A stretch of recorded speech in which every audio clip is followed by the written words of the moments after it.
बादशाह अकबर का दरबार लगा हुआ था। दरबारी गण शांत भाव से बैठे थे। हमेशा की तरह अचानक अकबर के मन में प्रश्न पूछने की इच्छा हुई। उन्होंने अपने एक दरबारी से प्रश्न किया, बताओ कौन बड़ा है, भगवान इंद्र या मैं? दरबारी ने तुरंत उत्तर दिया, जी भगवान इंद्र महाराज। अकबर क्रोधित होकर बोले, ऐसा कहने की तुम्हारी हिम्मत कैसे हुई? अकबर ने फिर दूसरे दरबारी से पूछा, बताओ कौन बड़ा है, भगवान इंद्र या मैं? दूसरे दरबारी ने डरते हुए उत्तर दिया, आप बड़े हैं, बल्कि आप तो सबसे बड़े हैं महाराज। फिर बादशाह ने कहा, अच्छा इसे प्रमाणित करो। उस दरबारी के पास कोई उत्तर नहीं था।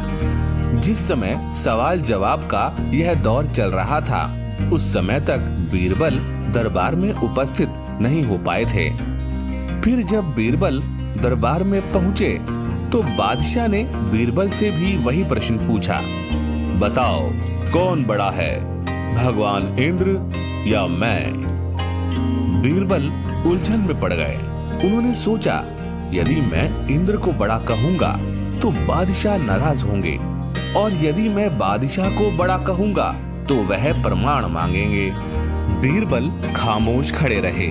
अकबर ने कहा, बीरबल कुछ भी करो, मुझे इस प्रश्न का उत्तर इसी वक्त चाहिए। बीरबल बोले, जहांपना, इंद्र का और आपका क्या मुकाबला? आप हैं और इंद्र इंद्र हैं। अकबर ने कहा, साफ साफ बताओ, मैं बड़ा हूं या इंद्र?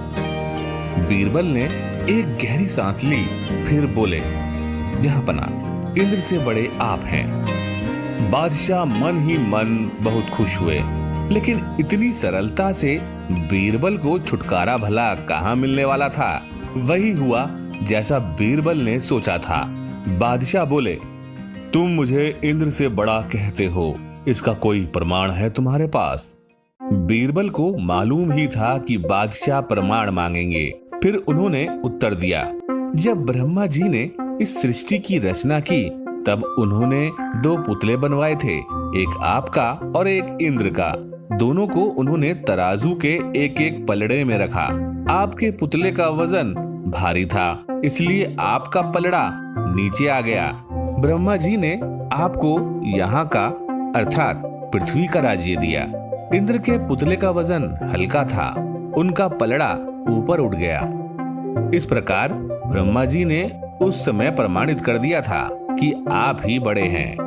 बीरबल का जवाब सुनकर अकबर हंसने लगे। उन्होंने कहा, वाह बीरबल वाह, तुम्हारी बराबरी कोई नहीं कर सकता।